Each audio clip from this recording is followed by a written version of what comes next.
welcome to the competition. As I said before, we are the panel of judges and look forward to your presentation. Tom, do you want to start? We can kind of go sequentially. I'm Tom Fain. I'm a retired securities lawyer.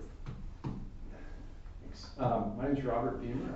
I work here at LMU. I also have a background in finance. My name is Miko Igia.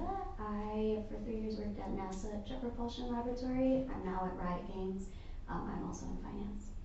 Michael Ambrozovic. I lead the internal communications team at the Albertsons Companies. We're the second largest grocery store in America. Perfect. I guess I'll go. My name is Joaquin Martinez. As you mentioned, I'm a philosophy and linguistics major. Hi, my name is André Benicio. I'm from Brazil. I'm a legal studies major, and I'm representing you guys. My name is Armin Kazray, and I'm a legal studies major. My name is Sydney Rodka, and I'm a finance major with a minor in business law. Here's a threshold problem. When you get to be my age, you start losing hearing. So if you guys could speak up a little bit, it'd be easier for me to understand what you're saying. Of course. Should we start? Yeah, so I'll go ahead and read the instructions here, and as I said, at that point you can commence. Welcome again. In this part of the competition, you're taking on a fictional business identity and assigning a fictional business identity to the judges. So we're putting on new hats. You make sure everyone knows who you are and who they are before you begin. You will have 25 minutes to describe the legal, financial, and ethical dimensions of the problem and to recommend a solution that passes muster on all 3 counts. Again, legal, financial, and ethical. During this time, teams will be uninterrupted, and when you are finished, the judges will ask you questions for 10 to 15 minutes. During the Q&A, both you and the judges will remain in character, but after the Q&A is over, the judges will give you feedback outside their role playing, as the people that we actually are, and as the people that you are. And I understand today you represent GR&P Consulting. You've already given your introductions. And we represent the UPS Board of Directors. So with that, I will turn it over to you. You have 25 minutes. I am starting the clock right now. Hello, we are GR&P Consulting. I am Joaquin Martinez, the CEO, and we're here to present to you, the board of directors, our presentation, the first green step. Before we dive right in, we want to have a first introduction of who we are, who GR&P Consulting is, and our analysis of UPS and its issues. Then we'll provide our solution, and then we'll outline our legal, financial, and ethical portions of it. Finally, we'll leave time at the end for conclusion for your questions. So who we are. GR&P Consulting is a consulting company that partners with big companies like UPS, that partners big companies with smaller tech companies in order to solve issues of sustainability. We hold privileged patents with those smaller companies, and so we're able to match you with them in order to solve issues and gain benefits for both.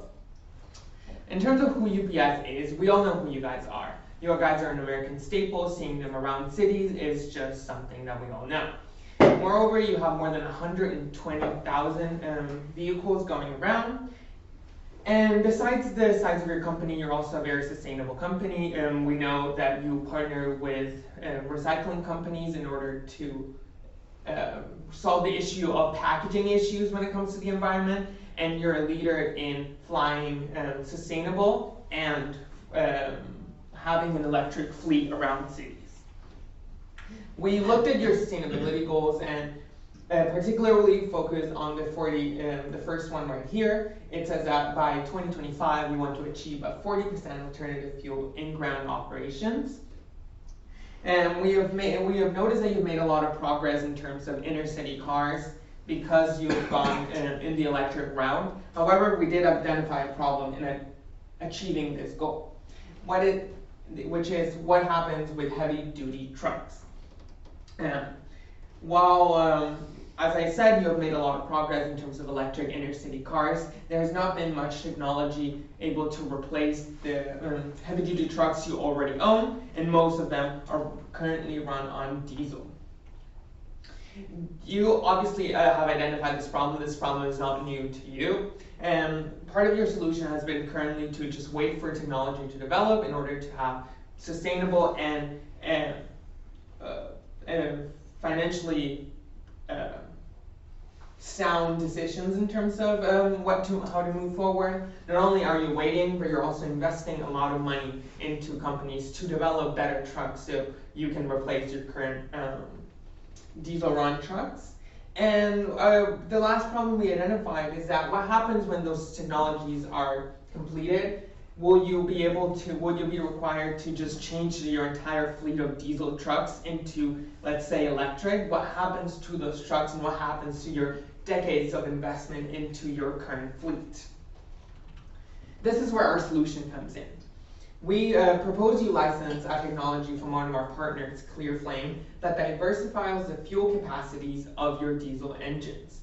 Your current trucks, so the ones that you have already paid for and invested, whether old or new, will soon be able to run on alternative fuels like ethanol. This is a process of diversifying your fueling options. So you may ask a lot of questions when it comes to this, whether they can run on, these changes will make your trucks less powerful. You might ask what fuels they can have, and whether there's going to be problems in investment in infrastructure, and ultimately whether it is business friendly. We're here to answer all of those questions. When it comes to the power, we are maintaining the mix and control compression ignition, which is the basic ignition of a diesel engine. This kind of ignition has been very common for diesel trucks just because it is really powerful, and ClearFlame wanted to incorporate biofuels into the equation in this case and make them as powerful as diesel can be in this kind of ignition. ClearFlame enforces a stoichiometric fuel-air ratio, a soot-free combustion, and less filters throughout the ignition in order to make it better for the environment and for all kinds of fuels to be able to be utilized. And so ultimately the question is the same power, there's going to be the same amount of power.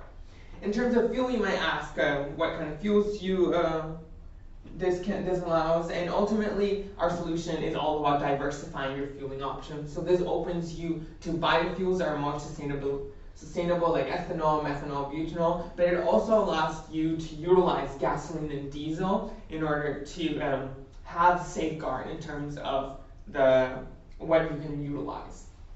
We know that for a big company like you, the more options you have and the more diverse ways you can plan around, the more profit you can have while being cautious about the environment and utilizing the biofuels as much as possible. Finally, when it comes to infrastructure, we wanted to, a lot of sustainable alternatives demand a lot of investment in new infrastructure, which has been the biggest problem for companies across all kinds of fields, and our solution is very mindful of that. First, we want you to understand that our solution involves your own trucks, so you will not have to purchase new trucks as you would have to do in the case of transitioning to electric. Our solution takes your trucks that you already have, works on them, diversifies the amount of fuels they can take in order for them to take biofuel. Moreover, this does not require you to go look for new mechanics, because your current mechanics should be able to work on the same engines without any trouble. When it comes to the routes, we know that a company like you, UPS, is it is very important for your profitability and for your care of the environment that your routes are as efficient as possible. And because we are not demanding you to transfer to electric, which requires new changes in the routes for fueling, you'll be going to the same places, just getting a different fuel depending on what is more financially sound for you and sustainable as well. And so that is a very important part of our solution, since we know there's issues with charging electric, and that's going to be a big issue in the future. And finally, a question that you guys might have as a board of director always is this a business-friendly solution? and my colleagues here are going to talk about the legal, financial, and ethical parts of that, which will ultimately show how business-friendly our solution is. Thank you. Hello everyone, my name is Andrea Benicio and I'm here to talk about the legal aspects for our presentation. Thank you for joining us today as we discuss the proposal, which I'd like to point out it's not only fully legal but also supported by federal policy, local laws, including government. We aim to make engines more reliable and eco-friendly by limiting the amount of greenhouse gas that we emit to the world. The United States, along with other nations, are also committed to the same cause in limiting the emissions that come out of the 35,000 gas-powered trucks, excluding the UPS fleet. It is very important also to understand how far emission restrictions have come in the past few decades to fully understand what we bring to the table, and also take a look at what the future holds for a company like UPS in transportation. So the Environmental Protection Agency was founded in 1970 under the Richard Nixon's government in raising concerns about air pollution and degradation of the environment. And since then, they've been regulating all types of engines.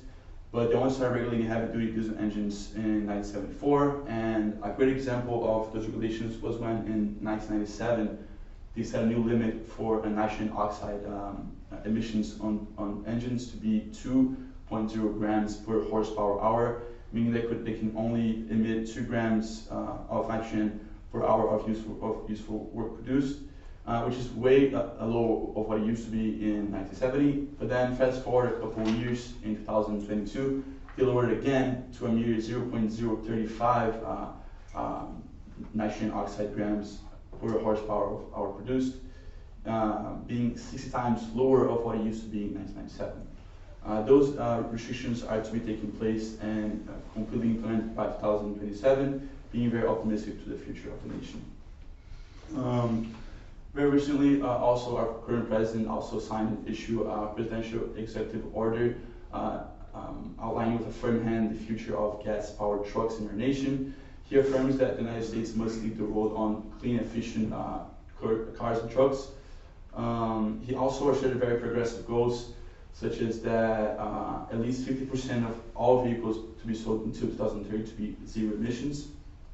This is only one example of government endorsement of our actions, because the US government also offers a series of financial incentives that also, again, shows the endorsement of our practices in the United States.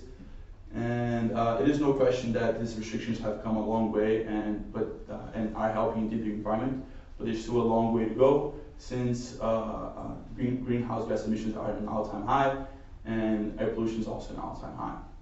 We offer UPS a way to be fully compliant with all those regulations, but also offer one more service. We can help you guys mitigate potential liability with your current employees while also safeguarding their health. Diesel exhaust exposure can cause many diseases for employees and truck drivers, such as respiratory and cardiovascular diseases. And diesel particulate matter has been proven over and over again to cause lung cancer in truck drivers very often. And truck drivers can be exposed in many ways, such as just driving trucks unregulated, or sleeping in the cab, or some regularity on the job. And even short-term exposures can lead to long-term side effects. And companies that have only exposed their employees to such conditions can be legally liable for lawsuits, fines, and reputational damage, which could all be avoided if you guys just come with us. And taking all of that into consideration, I'd like to point out again that our proposal is fully legal, backed and supported by current and previous governments in support of all federal laws and policies. And then we can also help you guys limit your liability with your employees while safeguarding their health. I'm going to pass it over to my colleague to talk about the financial aspects of our presentation. My name is Armin Kazroy, and I'm the Chief Financial Officer of GR&P Consulting. And 3 reasons why this is financially sound for your business is because there are certain incentives that will cover costs in alternating the component of the diesel engine so it can operate on different fuels. There are also not many options if you were to go electric. And most importantly, the price of ethanol is going to be significantly lower than diesel. So over here we have the average prices of gas. it is important to note the current average, the last month and the last year, because we can see the price fluctuation in relation to the economy. But it is also important to note that, like I said, the least expensive would be 85 fuel, running at $2.80. And the most expensive would be diesel, roughly $4.30. It does differ between the states, but this is the average of the nation. But it is also important to note that regular, mid-grade, and premium fuel are less expensive than diesel. And as long as we take a step to move away from diesel because of its high pollution and due to its extreme price, then it would save a lot of money for your business. So the percent change in the current prices is important to note. It's about 35% from diesel to E85 fuel, which is, if you were to be paying $100, let's say, for a tank of gas, you would only have to be paying about $60 to $65. Of course, it differs between the states.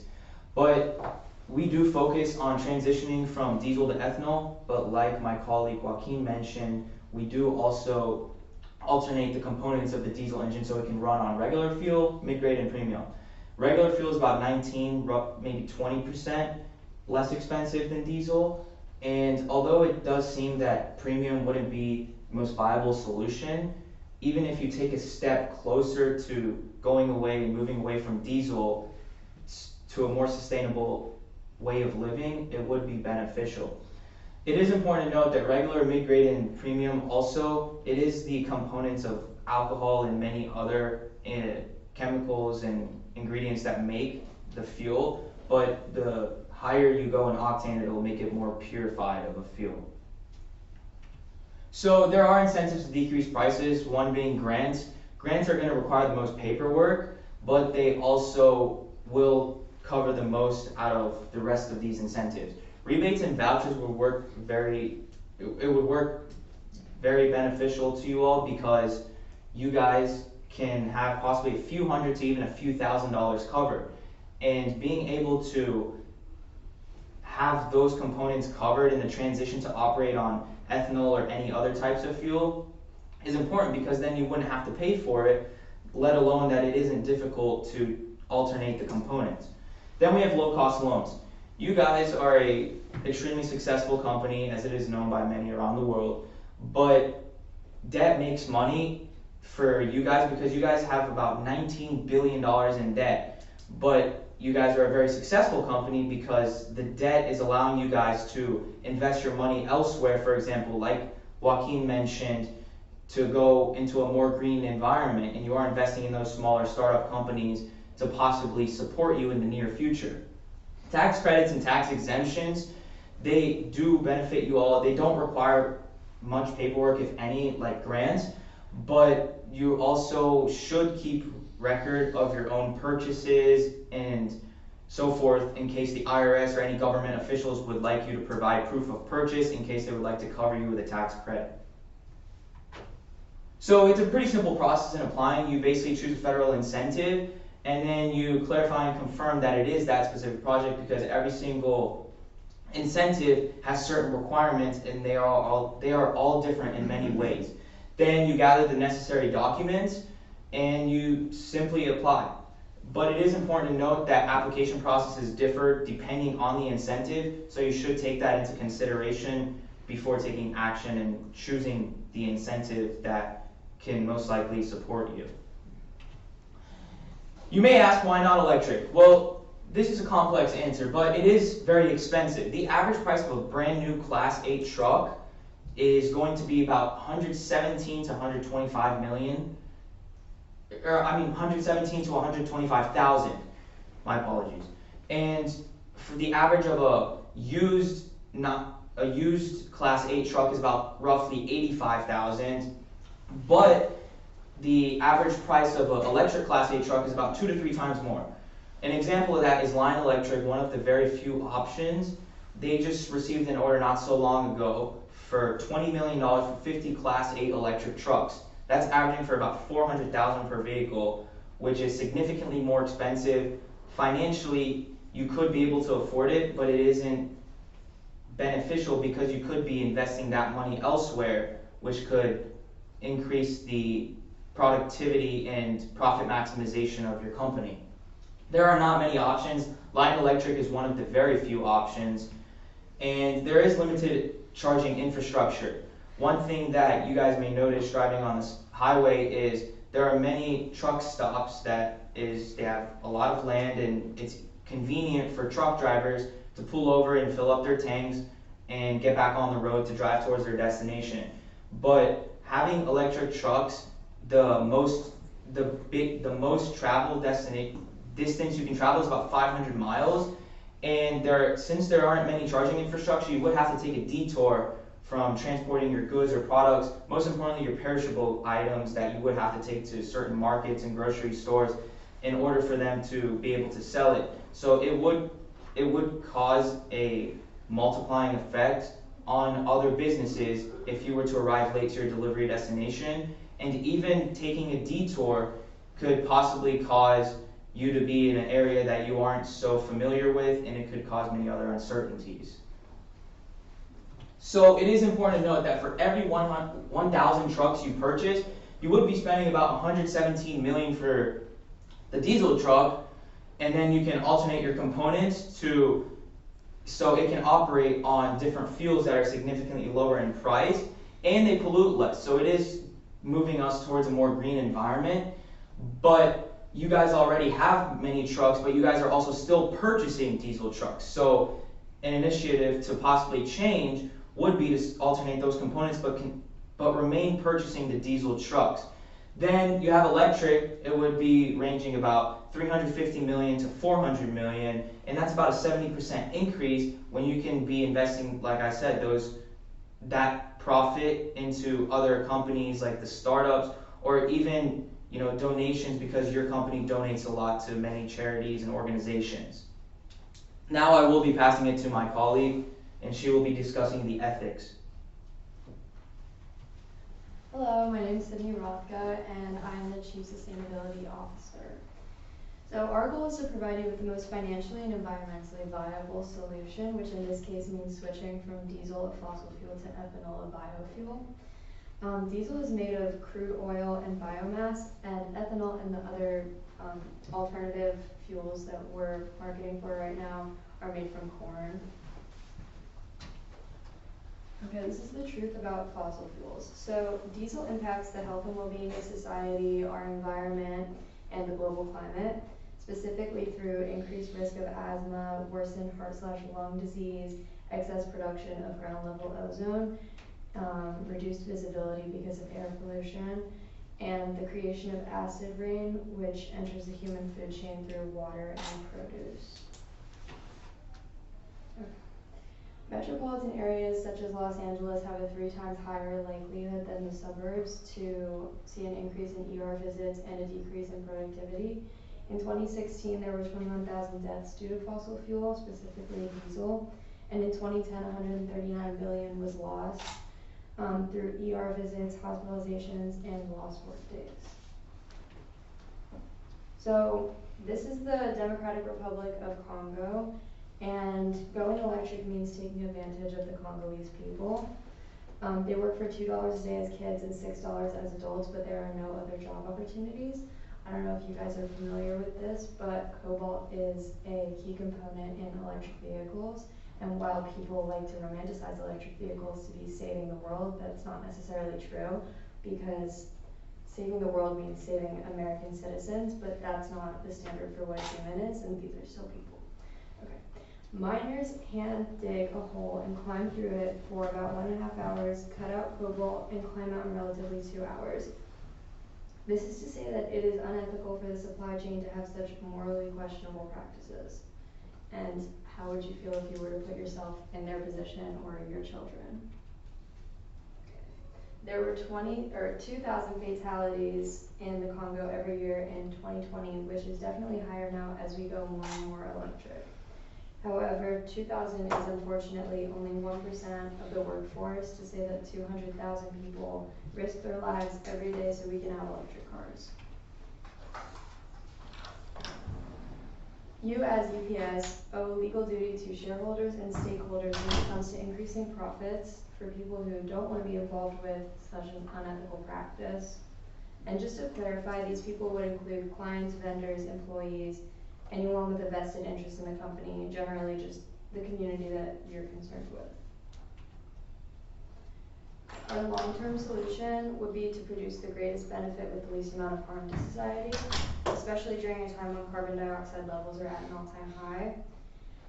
It is also of ethical imperative that the harm electric vehicles cause is acknowledged and that there are no pros to diesel.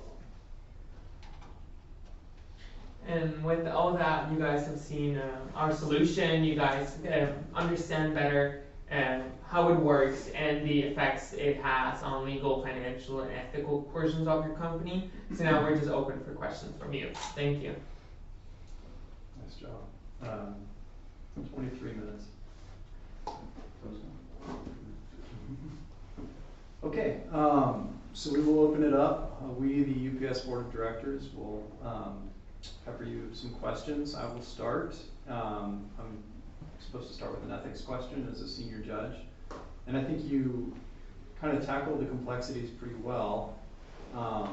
We've all, this day and age, heard quite a bit about global warming and the dangers of greenhouse gases. In your presentation, however, you really honed in on the health sort of costs of these types of vehicles and what the exhaust can cause in the way of wreaking havoc on individual health and collective societal progress in the way that you pointed out metrics of missed work and other costs that we incur. Talk a little bit more about that. That's something that I think is understated in general when we talk about carbon emissions and exhaust from vehicles. Something near and dear to my heart for a number of reasons, but talk a little bit more about the dynamic tension between how exactly it's so important to address this because of the human health effects, even more than greenhouse gases. I think that we were partially inspired by what happened in East Palestine this year in terms of transportation having effects on the lives of people.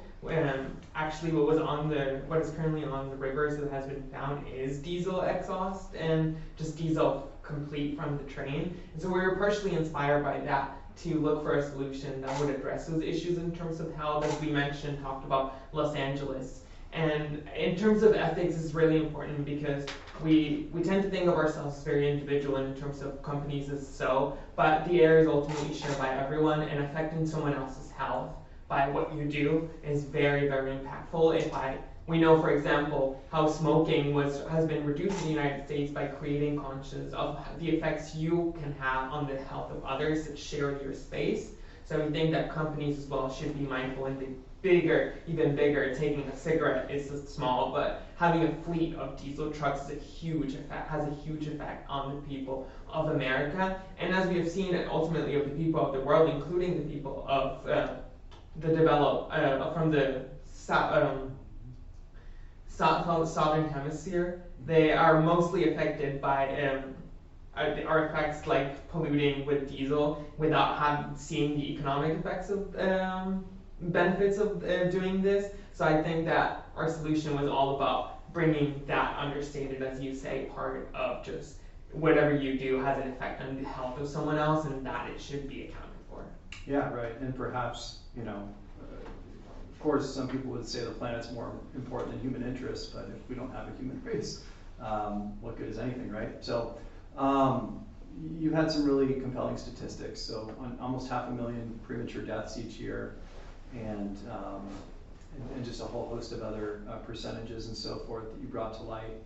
I would ask you maybe to just talk a little bit more about that. In your research, what came across to you as sort of convincing that we as the board really need to take action? Was there one thing that really stood out to you that you as consultants can come to the table with us and say, hey, this really needs to happen now because we made this discovery as a group of consultants? I think that just coming to light the fact that diesel is such an unnecessary harm to human health, there's no need for it, we have a solution for it, why not move forward with that? And we, oh, I would also like to add that UPS is also one of the biggest companies in the country, and it has, as I said, over 35,000 gas-powered trucks, which also cause a big impact on our planet's health. And that's one of the reasons. And since UPS all over the place, maybe since they have a lot of trucks, it could be a way of advertising a solution for other companies that might want to also embark on this mission. Yeah. And I think maybe a big percentage of the public can see, think, and feel and relate to UPS trucks because they see them all the time. And so it's something that's intelligible to a lot of people. It's not something that's hidden away. So it's a very palpable issue in that way. That's all I have. Passing it over to my colleague Tom. You know, the guys on the Supreme Court always start with the youngest member for questions or comments. Do you want to try that? I am clearly not the youngest member. I'll go. Sydney, would you go back to the slide that said shareholders and stakeholders? Who are the stakeholders? Stakeholders are the clients, vendors, employees, anybody, clients, vendors, employees, anybody with a vested interest in the company, people who are invested in you as UPS. For those of you who refuse to speak loudly, I'm going to make a suggestion. As a veteran speaker, I've been speaking for a long time. Remember marbles that you had as a kid? You need to go out and get 2 or 3 marbles. And then you need to put them in your mouth. And then you need to speak with those marbles in your mouth. You're looking at volume and you're looking at clarity. As a retired lawyer, I came up thinking like a lawyer. A couple of you guys are maybe headed that way because I see your legal studies. This concept of stakeholders, where did you get that? Where did you learn about that? Doing research for the company, doing research for the product and the presentation. What do you think about that concept? What do you mean specifically? Like, what do I think Well, about stakeholders? you know, the guy out working in the warehouse, is he one of the stakeholders? Yeah, he's invested in the company. Now, He's working to make the company function. he's working to make a paycheck. Yeah, but he's a part of the company regardless of his goals. He's still working for the company. But he's still identifying with UPS. There's going to be a section coming after the question section, which is the feedback section, where we're going to give you commentary. I'm going to leap right to that. Okay. You have to be really careful as you learn and mature in business about buying other people's concepts. My opinion is this stakeholder business is a bunch of nonsense. It's certainly not grounded in the law. So you have to be careful when you talk about that. Because comes along a guy like me and asks these questions and you have difficulty answering them. The reason you have difficulty answering them is you haven't thought out the concept, you just bought into it. I'm done. I'll follow that question. So is this a proven technology? You're asking us to take a big risk to invest. Is this a proven technology that other companies have used, or are we going to be the first ones to use it? I think that it has been tried for sure, as our Clear Flame is a company that exists and has been tried, but they haven't been out fully in the market right now as like selling it to other companies as well, so it shouldn't be a problem of like, this has never been tried before. There is definitely like regulations and it has been like proven to work with legal regulations, of course, but yeah, as you've mentioned, this would make it, you would be one of the big first investors in trying this company, which, because it doesn't require a full-on, like, you don't have to buy a whole set of trucks, can be very good for you in the sense that you are starting this without having to risk all your financial backing in a solution like this. I'll also like to add that yes, Clear Flame has been doing this for a while, but they don't have this exposure that we would offer them if UPS took our services, and that would also help the company to spread the message again. and yes, it is proved to work in these engines. It is also important to note, my apologies for Okay. interrupting you, but it is important to note that this has been existing for about a decade, and they have done trial and error throughout the years to make sure that the components that they are alternating is to the greater good of the sustainable way of living. And one way that they did that is they would try different size trucks, and one of the most common one being the Class 8 trucks, because UPS has many of those trucks. Not that they were doing it just for UPS, but after their trial and error, they did learn throughout the years that there are certain things that they might have to improve, which they have improved, and there are certain actions they took in order to change the components so they can operate on alternative fuels rather than just ethanol. Right, and then my second question is, this is maybe from the ethical dimension, how do we respond to criticism that this doesn't go far enough? You mentioned people sort of glorify going electric, that gets a lot of mainstream press.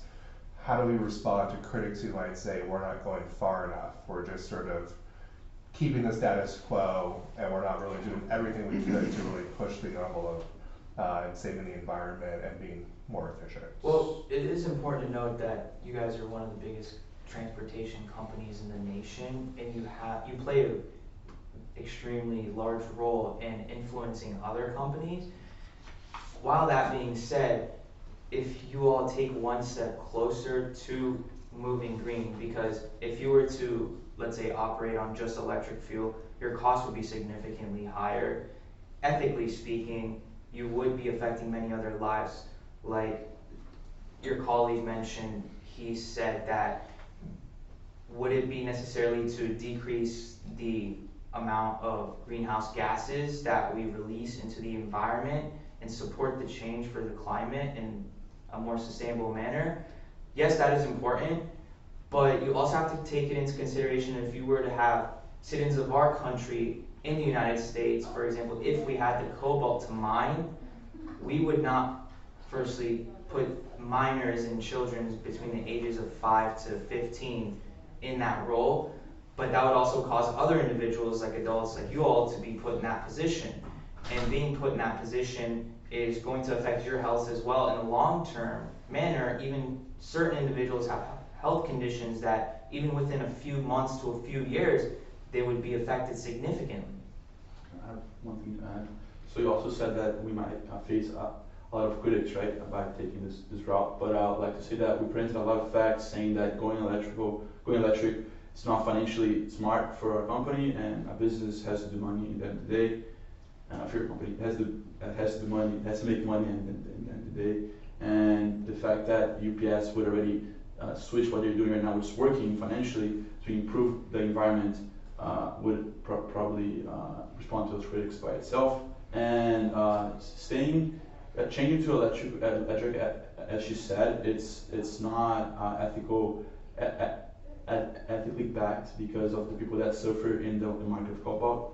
So this is probably the best option that we have to right now move towards a greener environment. And just to conclude that, I think we also want to highlight that our solution is financially sound in the sense that it would allow you to prepare yourself for even future steps, like beyond what this would entail, because right now there is a lot of impulse for electric, but there is not much backing in terms of like the grid. We haven't figured out those issues as well for a company like you to have an entire grid going on electric. And so we think that not only is this going to help you ultimately help improve the situation in the environment by going into biofuels, but also prepare you for taking steps in the future to move into possible new solutions that might come after that we just are not aware of currently. While we briefly spoke about stakeholders and shareholders, while going electric may not seem effective or efficient, or it may seem effective and efficient,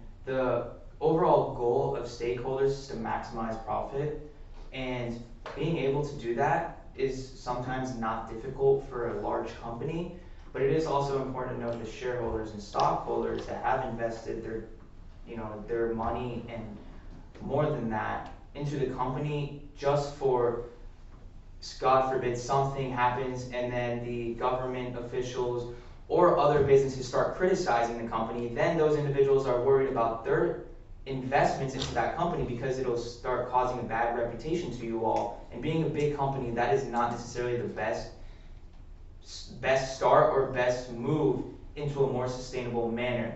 And being able to find an alternative solution like the one we presented to you in hopes, and as well as the time put into finding that solution to go fully electric, there's still a lot of time. And like Sydney mentioned, the cobalt that has to be mined, there are vehicles, electric vehicles out there that are totally 100% cobalt free, but they are just the slightest and slimmest number, and putting that next to a large crowd of fuel operated vehicles, it's not comparable. One last thing, promise. So a question that those critics might ask is like, what happens to the previous diesel trucks that UPS owned when they just buy electric ones? Those are not going to be just thrown in scrap and destroyed. They're probably going to be sold to other companies which will keep using the diesel and still pollute. So just buying a whole new fleet is not going to change the environment in any way possible. And our solution is definitely the most financial viable solution that we have. And yeah, that's it. Thank you. Miko, do you have Yeah, I'm sure I just want to be cognizant of that. Is that better? You are good, so we will make time for the judges and us board members to ask questions. Okay, so I have a couple questions. Great job, by the way. Kind of related to my colleague's question here. So the competitors like FedEx, Amazon, USPS, they are exploring this type of licensing for the technology, or what are my other competitors doing as the board member? So as of right now, UPS has been literally like trying to innovate, and that's why we're offering to you guys this chance. And the other have not at least come out with like electric version or gas powered version of trucks, so they're not really looking into this space right now. Mm-hmm. And yeah, that's pretty much it. Yeah, I think it's interesting because UPS is one to be a trailblazer, I'd say, in this type of licensing the technology. Maybe it could stretch to, how are we going to improve our emissions that we let out in the aviation space, when we're doing like a global solution. So I think it's very interesting. In terms of now a little bit of a finance question, so the quantity variance. So without using diesel, am I using more gallons of ethanol or the other grades of gas? Is there an offset there? So our company Sure. focuses on alternating the components of the engine so it can operate on ethanol fuel at E85. But we do also, like I said, throughout the last decade, we have done trial and error so we can operate on alternative fuels, because it is, at the end of the day, they pollute less and it is going to be lower in price.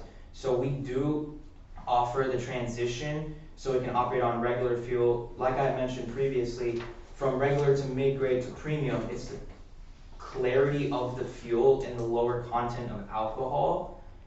So it would be better if you were to, let's say, operate on 91 to 93 octane fuel, but there are many vehicles that pollute less operating on the lower octane fuel because they have the smaller engine. Diesel engine is pretty big, but if you were to put it to operate on regular fuel, even to the change of operating on the premium, there isn't a significant change other than the price increase, so you would have to be paying more per gallon. But if you compare the price of premium, it is also lower than diesel, and it pollutes significantly less. Got it. So to clarify, if I'm currently using, for example, like 10 gallons of diesel, am I, in this new technology, is it going to just translate to just 10 gallons of ethanol now? I assume not, right? Ultimately, like it's, we're not completely sure, like Okay. it is exactly like translates like number 10 to 10, but we definitely know that the price is gonna be decreasing anyway in terms of the financial part. So in they're the the technical, offset. yeah, in the technical part, we do not have a specific like answer to tell you, just being like there's gonna be a 1-to-1 ratio going from diesel to ethanol. But we can say that there is going to be a financial decrease proven by the company that we are partnering with. And also we want to highlight that their process has worked on making it ethanol as strong as possible. So in the past, that ratio wouldn't have been able to be financially sound. You could have done it before without being financially sound, and what Sure. Clear Flame does is make it financially sound, but we can't just come here and tell you, like, this is going to be a 1-to-1 exact ratio that you're just going to, like, say absolutely. Okay. And then just a clarification-ish question. What is the exact number of investment at the table right now? What are you proposing, the exact number? Oh, we do not have Okay. specific Okay. numbers. I mean, Thank you. yeah. Thank you. So, yeah, those questions I think kind of encapsulate our collective curiosity and interests at this point for you, GR&P Consulting. Thank you so much. We really appreciate the presentation today. And with that, if there are no further questions, we can remove our board member hats and put on our judges hats. Give feedback. So with that, yeah. Look, some great work in statistics. I was really impressed. I really liked the presentation in terms of the slides. I can't tell you how many groups I've seen in the last few days that you look at a slide and you're like, okay, I didn't want War and Peace. I just wanted like simple bullets. So they were blessedly simple, and I take my hat off to you for that. The challenge is messaging from there, right? So taking what you have on the slide deck and then telling a story and allowing us to have a picture painted for us of what the exigent need is right now and how you're going to essentially allow us to get there with your proposal. And I think you did that in many ways very, very well. I think just from top to bottom, a lot of good statistics, and I'm convinced. However, Mika, thank you. It asked some incredible questions, and I think just really having firm answers to those questions about, look, the cost difference between our current usage of fossil fuels versus ethanol, and what the payoff is ultimately going to be. And you boil it down to the bone, and it's all about returning shareholder equity. So, and Michael's question earlier, the idea about, is this going far enough, or do we have to take a more drastic action to show our competitive landscape, to show our consumer base that we're doing everything we can when everybody else is going purely electric? Is ethanol really going to turn the tide that much in the court of public opinion? These are all considerations that we have to make as board members. So really driving those things home would be front center. But yeah, I mean, your proposal isn't the last green step, it's the first green step, right? If UPS has not done anything, this is actually the first step they're taking, then your proposal in my mind is a good one. But yeah, think about those things. There were definitely some areas for improvement in terms of how you could carry the message. But again, I think you did overall a very good job. Over to Tom. I already put my oar in the water. I do this for a living, so I commend you for your slides and presentation. It was very easy to follow along. A lot of great stats and dimensions. To Tom's point about shareholders and stakeholders, this to me was the piece where you could have probably get off of this slide so we're not looking at the slide the whole time. Is a chance to go a little bit deeper. I come from an internal communications background, so I'm thinking of all the different dimensions of workers. I mean, UPS is one of the largest employers in the United States. And while I appreciate the concerns of the supply chain and sourcing electrical vehicle components in the developing world, we are the board directors for our stakeholders. And if you look at employees, we have people in the warehouse, right, or people in maintenance. One of the questions is we're gonna lose maintenance jobs now because we have to go to this third-party company and they're going to be maintaining our trucks now, not our own people. We have a union that we have to negotiate with if we're going to do that. What about our customers, right? Are they going to appreciate this cost savings? Like, how do we message that to them? Our competitors, are they also looking at this? So when you think about stakeholders, really break that down and think group by group by group by group. How is this going to benefit them or affect them? What questions would they have? Which gets me to my overall point of view on this, which is I feel like you guys were advocating more for Clear Flame than you were for us. And if we're hiring you as a consulting firm to advise us as the board of directors on making a multi-million or multi-billion dollar investment over a number of years, I want to hear that you're looking out for us, not for Clear Flame, right? What are our problems, what are our needs? To Rob's point, like really dig in and explain to us, this is the size of your fleet, this is how much you spend on maintenance costs, this is how much you spend on fuel costs a year. You kind of touched upon that, but it was more of an abstract, macro way than specific to what I'm thinking about when I'm making sure that I hire the right CEO and leadership team to run a multi-billion dollar corporation. So just lean in more from our point of view, less from selling us on Clear Flame's technology. Following up on those two sets of questions, the answer to the efficiency problem is how many BTUs do you get out of an ounce of diesel compared to how many BTUs you get out of an ounce of ethanol? Because all the cost is different, the BTU output is different too. And that's the true measurement of efficiency. And that could have been looked into. And if you had made that presentation, I would have said, here's some people who went from knowing nothing about this to doing some really good research and knowing the answers.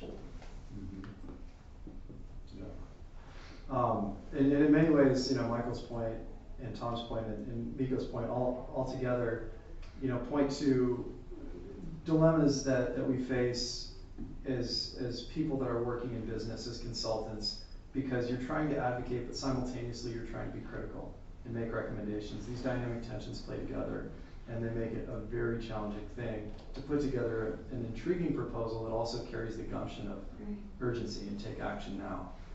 So think about those things, but again, I think you put something together that was very impressive, and I think we take our hat off to you for that, so congratulations. And with that, Thank you. Thanks for the opportunity. Thank you. absolutely. You guys did great. I remember being behind a UPS truck about 10 years ago. That smelled like donuts. And I asked the guy, how come it smelled like donuts? And the answer was it was burning cooking oil that had been used in the production of donuts. I just have one quick thing, actually. I'm so sorry for your time.